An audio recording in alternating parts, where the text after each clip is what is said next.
Hello. Right, what have I got in my hands here? Look at those.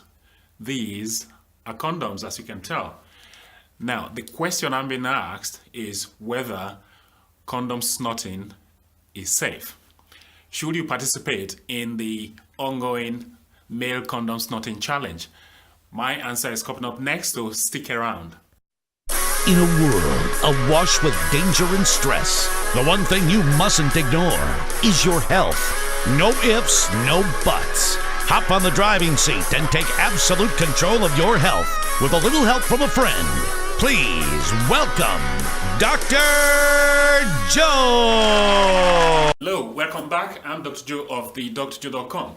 So, there's been a trend that's been going on in the last couple of days, is the Condom Snorting challenge. Okay, Condom Snorting challenge. So essentially what happens is, people put in condom through their nostrils and they snort it in, inhale it, and try and recover it through the mouth. So it goes in through the nose and it comes out through the mouth.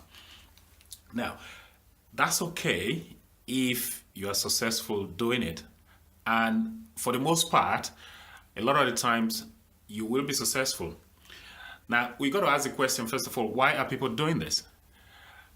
The answer to that is boredom, really. They're getting bored and they're also looking for YouTube fame. Clicks and thumbs up rule the day. So, this has been going on. This trend first started in 2006 or 2007. And then it faded away, and for some reason, it's made a resurgence lately. Now, the question is, should you participate in it? Well, the answer to that question is absolutely not. And I'm going to tell you why. Why? The reason is because there are risks and dangers associated with the practice. There are minor risks and there are major risks. I'll start with the minor risks. For a start, this is a foreign body. When you introduce a foreign body through the nose, you're going to cause trauma to the lining of the nostrils. That in itself can lead to nosebleeds. But nosebleeds, you can easily deal with it. You just need to apply pressure on your nose for a minute or so and the bleeding will stop. But beyond that, the trauma that you cause to the line of the nose could lead to infection. And of course, when you have infection, then you've got to take antibiotics. And usually that will take care of that.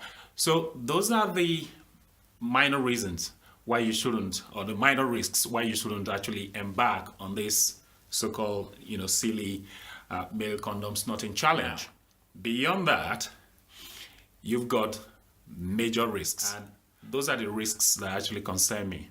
The first one is from the nose leads up to the larynx, and beyond the larynx you have two passages. You've got the esophagus and then you've got the windpipe. Now, if you're not able to recover the condom through your mouth, there is a chance that the condom will go into one of those passages. If it goes to the esophagus, that's fine. The likelihood is you'll probably swallow it and then it will travel down to the stomach and then you pass it out, 24 hours later.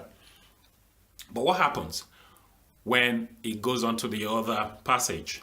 The windpipe, what we call the trachea. When that happens, the windpipe, your trachea could become partially or totally obstructed. Because, don't forget, this is plastic. And plastic can actually obstruct the airway. Now, if your airway is obstructed, that is an acute emergency, which means you may have to go to the emergency room or ER, as you call it, or you can go to accident and emergency depending on where in the world you're living in. So, that is an unnecessary trip that you don't need, and it could be life-threatening. Yes, the chances of that are a little bit on the slim side, but it can still happen. So, is it worth you taking those chances? My answer to that is probably not. I actually did this video because I had an email from a lady whose daughter was considering taking the male condom snorting challenge. She reads my blog regularly and she sent me an email to say, my daughter is doing this, is it safe? and that's the reason I decided to do this video. It's usually not one of the videos I do, but I've taken it upon myself to do this so that I can actually explain the dangers surrounding this challenge. You don't have to do it, you know, even if you're bored, or if you want to achieve YouTube fame. This is not the way to go about it. It's a little bit freaky. It does look exciting, if you like. Yes, you don't have to do it, even if you're bored. If you're looking for something exciting to do, become a video game expert, and you're going to attract a lot of views. Or, you know, become a hiking expert. I talk about the benefits of walking on my blog. The link is provided in the description. You could, you know, start a hobby like that and become good at it and become a hiking expert. And the next time I'm going hiking, I'll come to you and probably ask you questions. So there are other ways you could become famous on YouTube without having to risk your life trying to snort this rubbish. Okay, it's not worth it because there is a real risk of airway obstruction, and airway obstruction is life-threatening.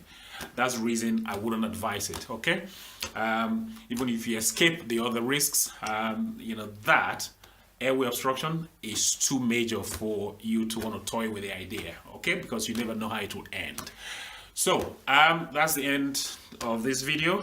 Don't forget to subscribe if you like what you've seen here. Subscribe, and follow the link if you want to read about the benefits of walking. And yeah, that's about it today. I'll see you next time. So until next time, this is Dr. Joe signing out.